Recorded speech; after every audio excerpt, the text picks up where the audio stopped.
Inson hayotida sog'lik eng katta boylik hisoblanadi. Oila baxti, farzand quvonchi haqida so'z ketganda, har bir inson ishonchli tibbiy yordam va malakali mutaxassislarga ehtiyoj sezadi. Bugun biz reproduktiv salomatlik sohasidagi yondashuvlar, bemorlarga yaratilgan sharoitlar va muvaffaqiyatli davolash natijalari haqida so'z yuritamiz. Efirda Puls ko'rsatuvi. Ko'rsatuvimizning bugungi sonli mehmoni reproduktolog-ginekolog Dinara Matyaqubova bo'ladilar.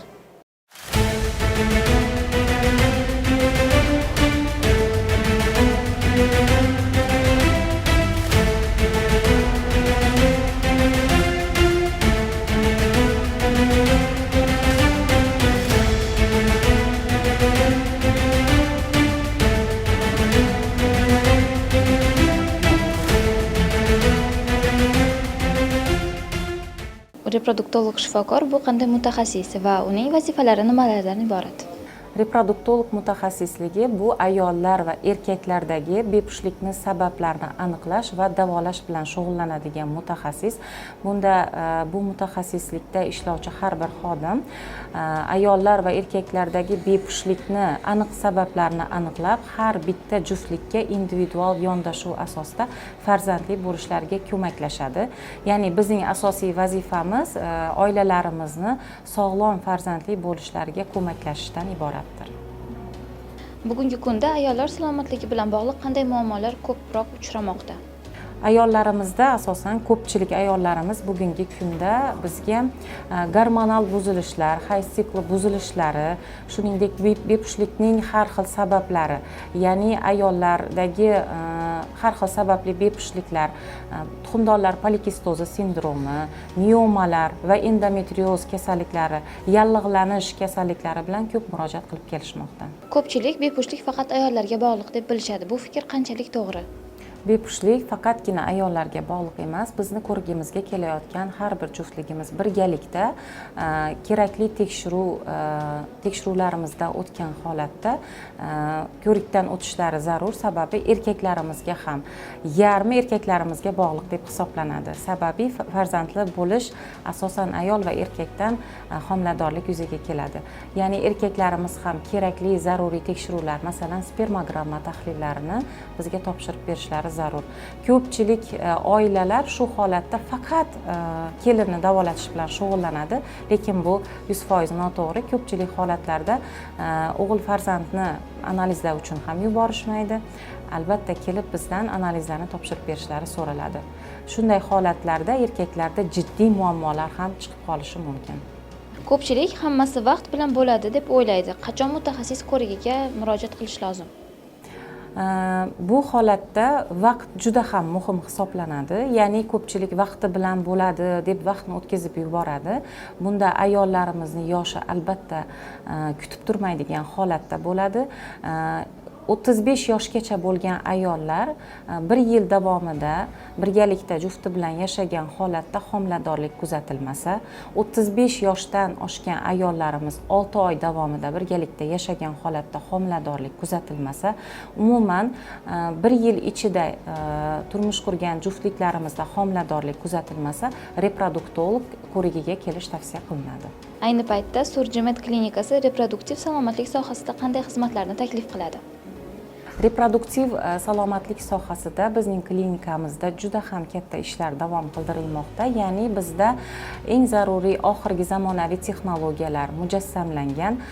Tabiiy homiladorlik uchun ham, ayollardagi inseminatsiya amaliyotlari uchun ham kerak bo'ladigan bo'lsa, eng oxirgi zamonaviy texnologiyalarimiz eko amaliyotlari, ICSI amaliyotlari, erkaklardagi bepushtlikni davolash maqsadida urolog, androloglarimiz tomonidan o'tkaziladigan tezi, mikrotezi amaliyotlari, embrionlarni muzlatish va saqlash, embrionlarda genetik tekshiruvlarni o'tkazish ishlari bizda hammasi mujassamlashgan. Ya'ni klinikamizning o'zida hamma jarayon birgalikda o'tkaziladi.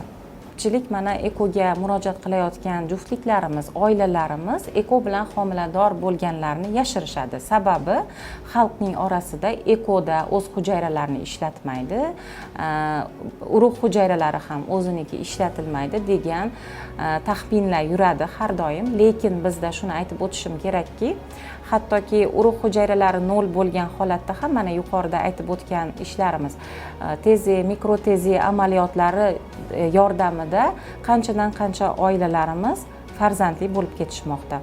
Bu narsalar umuman noto'g'ri. Yana ekoda eng ko'p miflardan biri embrionlar almashib ketishi, boshqa birovniki ishlatilishi mumkin degan taxminlar ham mavjud. Bu ham umuman noto'g'ri. Bizda har bitta embrionlarimiz ma'lum bir shifrlangan salomenalarda saqlanadi va bu hech qanaqasiga almashib ketmaydi. Bu jarayonda 3-4 ta mutaxassis birgalikda tekshiruvlar o'tkazib, so'ng embrion ekish ishlari ham o'tkaziladi. Ko'pincha bemorlar bir muammo bilan keladi, ammo sabab boshqa sohada bo'lishi mumkin. Shu nuqtai nazardan klinikada qaysi mutaxassislar jamoa bo'lib faoliyat yuritishadi? Klinikamizning eng afzal jihatlaridan birini aytib o'tdingiz, ya'ni bizning klinikamizda barcha tor doiradagi mutaxassislar mujassamlangan, ya'ni reproduktiv salomatlik yo'lida reproduktolog, endokrinolog, embriolog, kerak bo'lsa urolog, androlog mutaxassislarimiz va barcha tor doiradagi mutaxassislar mujassamlangan, ya'ni qandaydir bir muammo, qandaydir bir kasallik bilan murojaat qilib kelgan har bir patsientimizga individual javob topish imkoniyatimiz mavjud. Klinikada tekshiruv va tahlil jarayonlari qanday tashkil etiladi? Bemorlar qancha vaqt ichida natijalarni olishlari mumkin? Albatta, bepushtlik bilan murojaat qilib kelayotgan juftliklarimizda har bitta juftlikda har xil muammo uchraydi. Bu muammoning chuqurlik darajasiga qarab juftliklarimizda tezroq natija bo'lish imkoniyati bo'ladi. Masalan, ayollarimizdagi miomalar, bachadon naylaridagi gidrosalpingislar jarayonning sal cho'zilishiga sabab bo'lishi mumkin bo'ladi.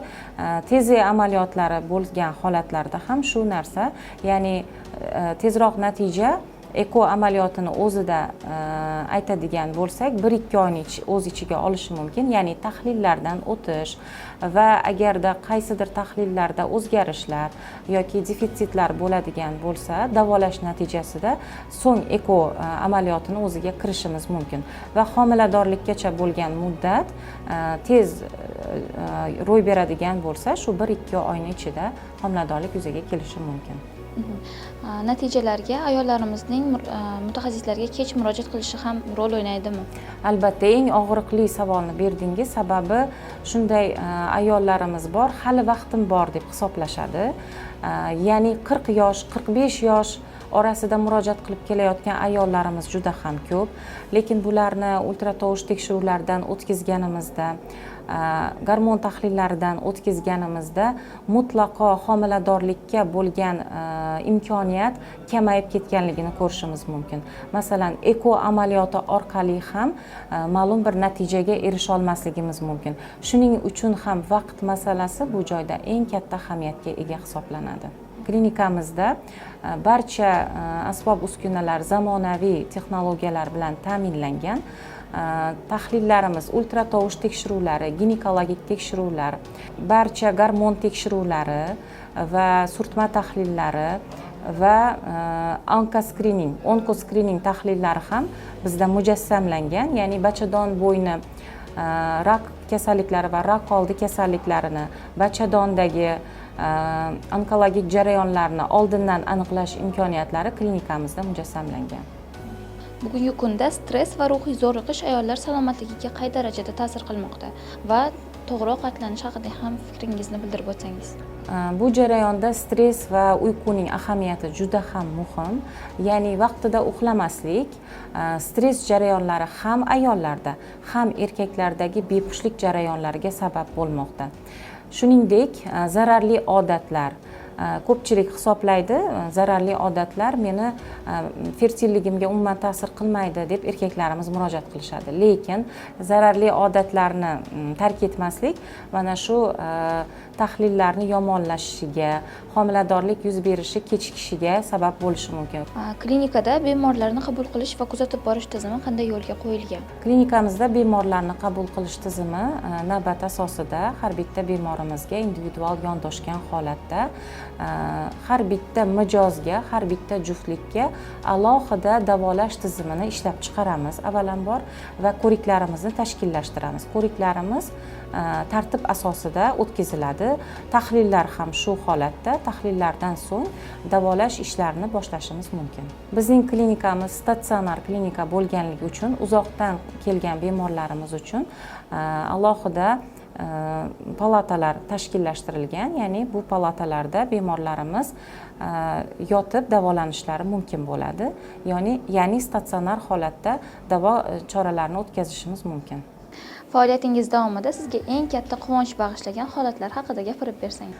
Bunday holatlarni men sizga yuzlab aytishim mumkin. Yuzlab bunday holatlar 40 yoshdan o'tgan homiladorlarimiz yoki egizak farzandlariga, birdaniga egizak farzandlarga ega bo'lgan juftliklarimiz mavjud. Har kuni kunora albatta bu farzandlarni bizga olib kelib ko'rsatishi bu eng katta baxt, eng katta bizni ishimizga bo'lgan mukofot deb hisoblayman. Qo'llarida sog'lom farzandni, sog'lom chaqaloqni olib kelgan onalarimizni yuzidagi quvonchni, ota-onalarning yuzidagi quvonchni ko'rish biz uchun eng katta baxt hisoblanadi. Ayollarimizga va farzandli bo'lishni orzu qilayotgan oilalarga qanday tilak va tavsiyalarni bergan bo'lardingiz? Asosiy vaqtni yo'qotmaslikni maslahat beraman va kerakli mutaxassisga murojaat qilishni maslahat beraman. Sababi ko'pchilik hali yillar davomida davolash rejimini o'zgartirmasdan homiladorlikni kutib yurgan juftliklarimiz juda ham ko'p. Vaqt eng oliy narsa hozir bu joyda, ya'ni natijaga erishish uchun o'z vaqtida reproduktolog mutaxassisga kelishni maslahat beraman va har qanday tavsiyalarga rioya qilgan holatda asosan birinchi navbatda homiladorlik bo'lmayotganligining sababini aniqlab, so'ng davolashga o'tishni maslahat beraman. Kimgadir masalan 5-6 yil, 10 yil bo'lsa ham oddiy inseminatsiya yoki stimulyatsiya natijasida homiladorlik zarur bo'lishi mumkin. Kelgan har bitta bemorga ham eko tavsiya bermaymiz. Avvalambor sababni aniqlagan holatda keyin davolash ishlariga o'tishimiz mumkin bo'ladi. Suhbatimiz orqali juda kerakli va foydali ma'lumotlarni oldik. Bu uchun sizga kattakon rahmat va ishlaringizga omad tilab qolamiz.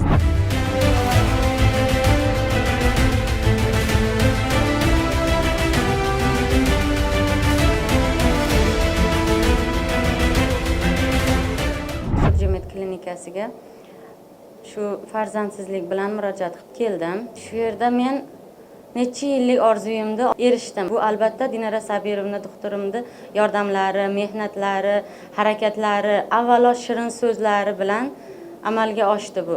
Men mana shu yerga nima umid bilan kelgan har bir menga o'xshagan ko'ngli yarim insonlarga hammasiga ko'ngli butun bo'lib, shu niyatiga Allohim ziyodasi bilan yetishligini so'rab qolaman. Doktorda ham umrlari uzoq bo'lsin, tan jonlari sog' bo'lsin. Doktorlar ham har doim umrlari davomida to shu faoliyatlari to nafaqaga chiqquncha shu vijdon bilan, shu mehrlari bilan ishlashini tilab qolaman men.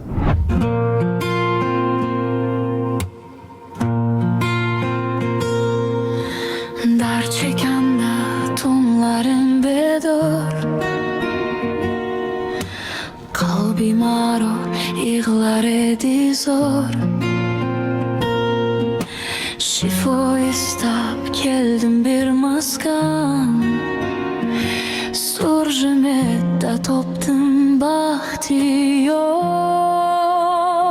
Amatsizgah şifakorlarım, derdim olgan madat korlarım. Koli engil mehri daryosiz, bahtımızga soğuk bulun doyum.